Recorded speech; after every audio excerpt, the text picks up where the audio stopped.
everybody, here he is, and love him really big. Give it up for Cal Zamansky!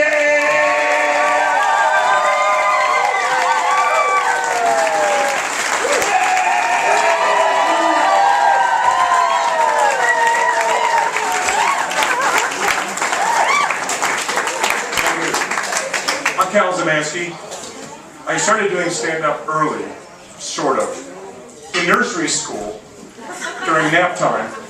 When all the kids were sleeping, I went around and whispered a joke in every kid's ear. I didn't get any laughs, because they were all sleeping. But they all wet their pants. You can't do much better than that in nursery school. Oh, you can't do much better than that here. I'm Jewish. Purple Onion is where many of the greatest Jewish comedians of all time got started. Bill Cosby, Dick Gregory, Pryor. The thing about being Jewish is, I can't scare the hell out of anybody. If I'm walking behind an elderly couple, it's not like she's going to turn to him and say, "Henry, I think there's a Jew following us. What should we do?" A Jew in the White House might scare some people, but I think it would be fun.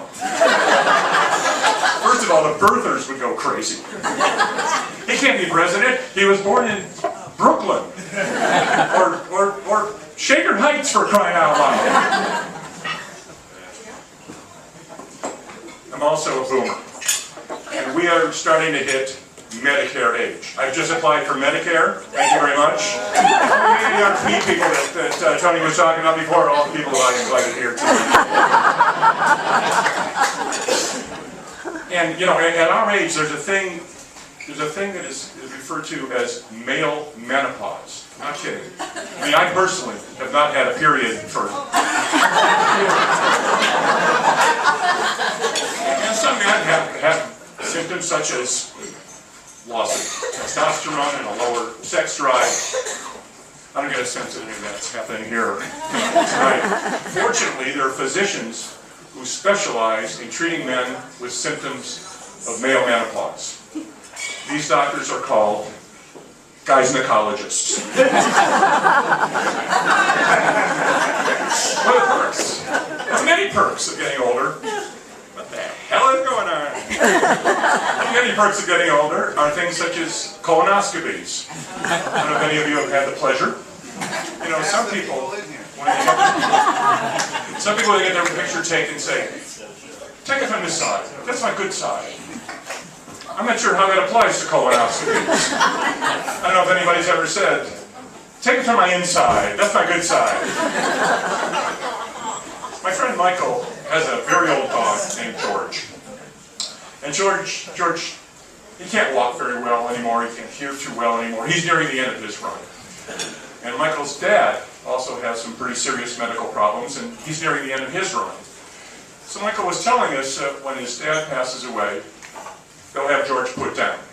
You know, they get all the greeting out of the way at the same time. Well, I said to Michael, "What if George dies first?" Dad, I got some bad news for you.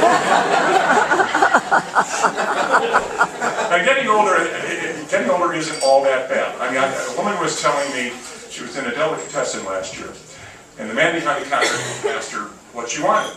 And she said, "I'd like some tongue." Apparently they've been going together ever since, and she told me they're getting married next fall. I heard a story on NPR recently that said that former president of Egypt, Hosni Mubarak, is clinically dead. Not dead, clinically dead. I don't know exactly what that means, but doesn't it remind you of dates that you've gone on where you were really sure you were going to have sex, but you didn't? What you got was clinically laid. And for many public employees, what they're going to be getting is clinical pensions. Now, I know what that means. That means that what you thought was going to happen to you, when it turned out you got clinically laid, is what is going to actually happen to those people. Am I the only one that plays the lottery numbers on the back of fortune cookie fortunes? Yeah, you know, and when I do it, I have this feeling that I have a special chance of winning. And I finally did. Yep. For the next 26 years, I'm getting steamed dumplings and broccoli with beef. I got a tattoo recently. Thank you. It's a full, complete body tattoo.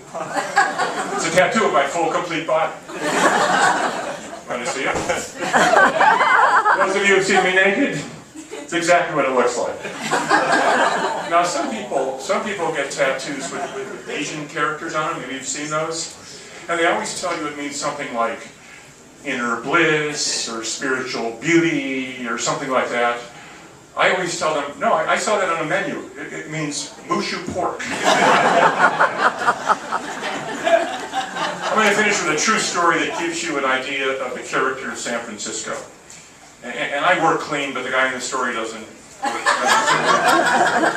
So I just give you that warning. I have a trench coat. It's a long black coat. It's got the epaulettes. It's got lapels. It's got a tie belt. It's very convenient around here because we have cool summer evenings and we have rain in the winter, so I wear it a lot.